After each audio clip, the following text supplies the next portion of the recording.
स्वागत है दोस्तों, एस्ट्रो राशि यूनिवर्स के इस दिव्य सफर में। कहते हैं, जब आत्मा अपनी लंबी कर्म यात्रा के लगभग अंत तक पहुंच जाती है, तब वह मीन राशि का शरीर धारण करती है। यानी वह आत्मा जिसने सैकड़ों जन्मों के सुख दुख, मिलन विच्छेद, समर्पण और त्याग का हर स्वाद चखा हो, वही मीन के रूप में जन्म लेती है।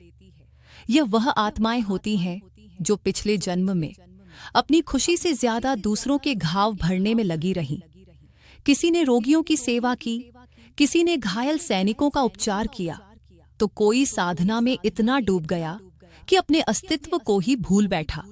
इनका पूरा जीवन दूसरों की भलाई के लिए लौ की तरह जलता रहा, और उसी तप का प्रभाव इनके इस जन्म के भाग्य पर गहराई से दर्ज है। आज के इस वीडियो में हम मीन राशि के उन कर्मों का रहस्य खोलेंगे जिन्हें आत्मा आज भी ढो रही है, और वीडियो के दूसरे हिस्से में हम बताएंगे ऐसे उपाय जो इनके वर्तमान जीवन को शांत, सरल और सफल बना सकते हैं। लेकिन उससे पहले मित्रों, अगर आप भी माता लक्ष्मी का आशीर्वाद पाना चाहते हैं तो वीडियो को लाइक करें, चैनल को सब्सक्राइब जरूर करें और कमेंट में लिखें जय लक्ष्मी माता। पहला रहस्य, पिछले जन्म का अधूरा प्रेम। मीन राशि के जातक अपने पुराने जन्म में अक्सर ऐसे प्रेमी रहे जो सच्चा, निर्मल और आत्मा से जुड़ा हुआ प्रेम करते थे, लेकिन वह प्रेम पूरा नहीं हो पाया। कभी समाज बीच में आ गया, कभी परिवार ने रोक दिया, तो कभी भाग्य ने उनकी राहें अलग कर दी। कई मीन जातकों ने तो अपने प्रेमी प्रेमिका को अचानक खो भी दिया था। उस अधूरे संबंध की पीड़ा आज भी उनकी आत्मा में धड़कती है। इसीलिए इस जन्म में जब मीन राशि के लोग प्रेम करते हैं तो वह प्रेम सामान्य नहीं होता, वह गहन, आध्यात्मिक और आत्मा को बांध लेने वाला होता है। लेकिन यही गहराई कई बार इनके लिए दर्द बन जाती है। पिछले जन्म की अपूर्णता के कारण इस जन्म में इन्हें बार बार दिल टूटने के अनुभव मिलते हैं। वे दिल से जुड़ते हैं, पर सामने वाला उसी गहराई से नहीं लौटता। कभी कभी तो मीन राशि वाले ऐसे व्यक्ति से प्रेम कर बैठते हैं जो पहले से किसी और से बंधा होता है। यह भी पिछले जन्म का ही अधूरा कर्म होता है जिसे आत्मा इस जन्म में पूरा करने आती है। दूसरा रहस्य, विवाह में त्याग और त्याग में उलझन। मीन राशि शादी के बाद भी भावनाओं में बहती रहती है। ये लोग अपने जीवन साथी की खुशी के लिए हर सीमा पार कर जाते हैं, लेकिन समस्या तब शुरू होती है जब उनका त्याग इतना बढ़ जाता है कि वे अपनी ही इच्छाओं, अपनी ही भावनाओं को दबाने लगते हैं। जीवन में संतुलन तभी आता है जब वे यह समझते हैं कि प्रेम का अर्थ केवल देना नहीं, बल्कि अपनी सीमाओं को पहचानना भी है। और जैसे जैसे उम्र बढ़ती है, मीन राशि में आध्यात्मिकता का झुकाव तीव्र होने लगता है। उन्हें महसूस होता है कि सच्चा प्रेम किसी व्यक्ति से नहीं, बल्कि ईश्वर से है। यह आकर्षण उनके पिछले जन्म की साधना का ही पुनरागमन है। पहले वे किसी इंसान में ईश्वर को खोजते थे, अब वे ईश्वर में प्रेम को खोजते हैं। तीसरा रहस्य, दान, त्याग और आर्थिक संघर्ष का कार्मिक नियम। मीन राशि जल तत्व और बृहस्पति की ऊर्जा से संचालित होती है, जिससे इन्हें करुणा, भक्ति और त्याग सहज रूप से प्राप्त होता है। पिछले जन्म में ये लोग अक्सर किसी धार्मिक संस्था, आश्रम, विद्या या लोक कल्याण से जुड़े होते थे। इनका जीवन दूसरों के लिए समर्पित रहा, लेकिन हर दान का एक बंधन होता है, और यही बंधन आज इनके आर्थिक जीवन में उथल पुथल लाता है। जीवन की शुरुआत में अक्सर संघर्ष, धन आता है पर टिकता नहीं। अचानक खर्चे, परिवार की जिम्मेदारियां या फिर दूसरों की मदद करते करते खुद खाली हो जाना, यह सब पिछले जन्म के अतिदान का प्रभाव है, जहां उन्होंने बिना सोचे समझे अपनी संपत्ति और ऊर्जा दूसरों को समर्पित कर दी थी। बृहस्पति की विशेष दृष्टि इन्हें फिर से वही करुणा देती है, दूसरों का दुख देखकर खुद को मिटा देना। पर यही प्रकृति कई बार उनकी वित्तीय स्थिरता को बाधित करती है। मीन राशि जितनी बार आर्थिक योजना बनाती है, अक्सर वह भावनाओं में बहकर ढह जाती है। चौथा रहस्य, भूमि और संपत्ति से जुड़े अधूरे कर्म। मीन राशि के जातकों के जीवन में भूमि संपत्ति से संबंधित अड़चनें बार बार आती हैं। कभी खरीदी गई जमीन में विवाद, कभी विरासत में मिला मामला उलझ जाना, कभी अचानक रुकावटें। ये सब संकेत करते हैं कि पिछले जन्म में इन लोगों ने किसी भूमि या संपत्ति से जुड़ा कोई कर्म अधूरा छोड़ा था। शायद किसी को जमीन का वचन दिया पर पूरा न किया, या किसी का अधिकार अनजाने में रोक दिया। ब्रह्मांड ऐसे कर्मों को भूलता नहीं, इसीलिए आज भी मीन राशि इस क्षेत्र में बार बार अटकती है। लेकिन जब यह जातक सच्चे मन से किसी जरूरतमंद की मदद करते हैं, धर्म और सद्भावना के मार्ग पर चलते हैं, तो बृहस्पति इनकी रक्षा कर लेता है। जीवन में अचानक कोई अवसर, कोई निवेश या कोई शुभ व्यक्ति इनके भाग्य के दरवाजे खोल देता है।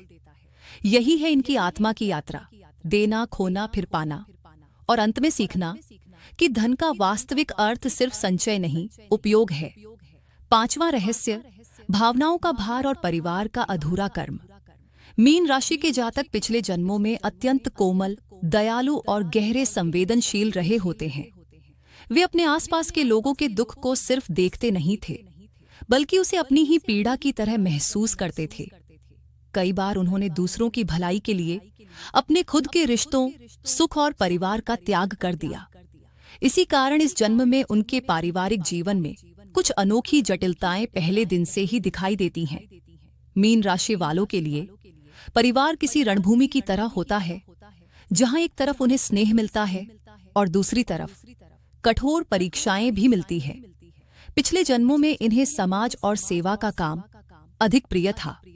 बहुत से मीन जातक तब किसी धार्मिक संस्था, सामाजिक संगठन या लोक कल्याण के कार्यों में डूबे रहते थे।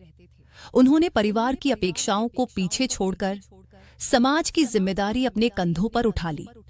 इसका परिणाम यह हुआ कि इस जन्म में आत्मा परिवार के स्तर पर अधूरेपन का बोझ लेकर आई। इसीलिए अक्सर इनके बचपन में भावनात्मक अस्थिरता दिखती है। कभी माता पिता में मनमुटाव, कभी पिता से दूरी, तो कभी माता पर अत्यधिक भावनात्मक निर्भरता। ये सब उसी कर्मिक कड़ी के संकेत हैं जो उन्होंने पिछले जन्म में घर छोड़कर अधूरी छोड़ दी थी। छठा रहस्य, उलटे कर्म और माता पिता के प्रति जिम्मेदारी। यदि पिछले जन्म में उन्होंने माता पिता की इच्छा के विरुद्ध जाकर कोई बड़ा निर्णय लिया था, जैसे संन्यास, विवाह, धर्म पथ का चयन या घर से दूर जीवन बिताना, तो इस जन्म में वही ऊर्जा उलटकर लौटती है। कई मीन राशि वाले देखते हैं कि उम्र के साथ वे अपने माता पिता की सबसे बड़ी ताकत बन जाते हैं। शायद उनकी बीमारी में, उनके संघर्ष में या उनके अकेलेपन में यह जातक ही वह सहारा बनते हैं जिसकी अपेक्षा माता पिता को होती है। ये सब संयोग नहीं, बल्कि अधूरी जिम्मेदारी का पुनर्जन्म है। भाई बहनों के मामले में भी इनका जीवन शांत नहीं रहता। पिछले जन्म में या तो वे किसी भाई या बहन के मार्गदर्शक रहे होते हैं या कोई गहरा मतभेद लेकर गए होते हैं। इस जन्म में यही दो स्थितियां बनती हैं, या तो उनके किसी भाई बहन से अटूट प्रेम और मजबूत जुड़ाव होता है, या फिर बिना कारण दूरी, अलगाव और भावनात्मक असमानता महसूस होती है। मीन राशि वाले अक्सर कहते हैं, मैं तो सब समझता हूं पर मुझे कोई नहीं समझता। ये बात उनकी आत्मा की पुरानी स्मृतियों से आती है जो अभी भी उनके भीतर जीवित है। सातवां रहस्य, समाज में सम्मान भी, गलतफहमी भी। अब बात समाज की करें तो मीन राशि वालों का समाज से जुड़ाव सिर्फ व्यवहार का नहीं, आत्मा का संबंध होता है। पिछले जन्म में ये ऐसे व्यक्ति रहे जो समाज की सेवा के लिए अपने व्यक्तिगत जीवन का बलिदान कर देते थे। कई बार शिक्षक, वैद्य, साधु, ज्योतिषी या चिकित्सक के रूप में उन्होंने बहुत कुछ दिया और बदले में कुछ नहीं मांगा। इसीलिए इस जन्म में भी समाज इन्हें एक सहारा, एक हीलर, एक मार्ग दिखाने वाले व्यक्ति के रूप में देखता है। लेकिन सेवा के साथ परीक्षा तो आती ही है, इसलिए अक्सर उन्हें गलत समझा जाता है। लोग इनकी भलमनसाहत का फायदा उठाते हैं या इनके इरादों को गलत रूप में देखते हैं। यह वही क्रमिक चक्र है जो पिछले जन्म के अधूरे दायित्वों से बंधा है। मीन राशि वालों का सबसे बड़ा जीवन सबक यही है, देना जरूरी है लेकिन अपने अस्तित्व को खोकर नहीं। जब तक वे यह नहीं सीखते, रिश्तों में टूटन और गलतफहमी उनकी यात्रा का हिस्सा बनती रहती है। लेकिन जैसे ही बृहस्पति अपनी शुभ दशा या गोचर में आता है, इनके पारिवारिक और सामाजिक संबंध चमत्कारिक रूप से बदलने लगते हैं। परिवार जो उपेक्षा करता था वही इन्हें सम्मान देने लगता है। समाज जो गलत समझता था वही इनके विचारों को आदर्श मानने लगता है। यही वह पल होता है जब पिछले जन्मों के अधूरे कर्म आखिरकार पूर्ण होने लगते हैं। 8वां रहस्य, आत्मा की अंतिम कक्षा और करियर का संघर्ष। मीन राशि सिर्फ राशि चक्र की आखिरी कड़ी नहीं, यह आत्मा की अंतिम परीक्षा है। यह वह बिंदु है जहां पुराने जन्मों का हर हिसाब किताब पूरा किया जाता है। इनके स्वामी बृहस्पति ज्ञान, धर्म, करुणा और दया के प्रतीक। बहुत से मीन जातक पिछले जन्मों में बड़े व्यापारी, नेता या उपकारी राजा रहे, जिन्होंने लोक कल्याण के लिए अपनी संपत्तियां दान कर दी थीं। अब इस जन्म में उनकी आत्मा फिर लौटती है, लेकिन एक नए परीक्षण के साथ। क्या वे इस बार अपनी भावनाओं और अपने संसाधनों के बीच संतुलन बना पाएंगे? करियर में इनका सबसे बड़ा संघर्ष यही होता है, दिल बनाम दिमाग। नौकरी में ये सहयोगियों की चिंताएं अपने ऊपर ले लेते हैं।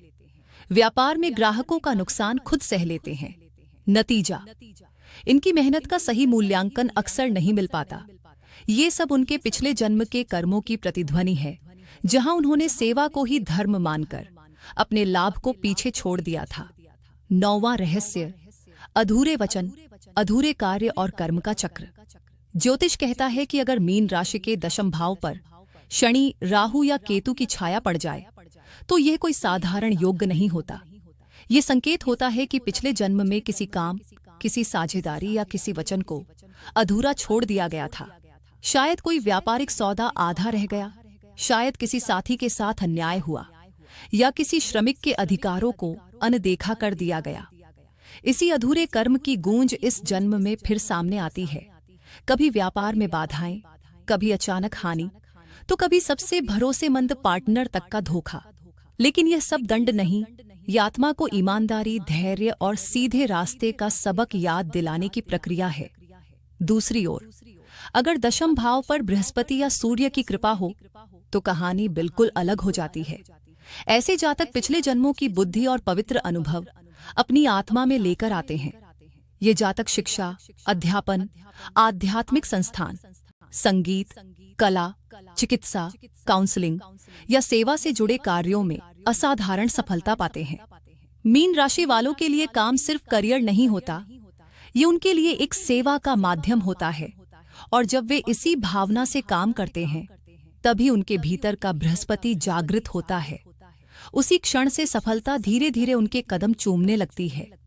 इस राशि में तरक्की हमेशा देर से मिलती है, लेकिन जब मिलती है तो पत्थर की तरह स्थायी मिलती है, क्योंकि ब्रह्मांड यही दिखाना चाहता है, जिसने अपने कर्मों का संतुलन साध लिया उसे फल अवश्य मिलता है।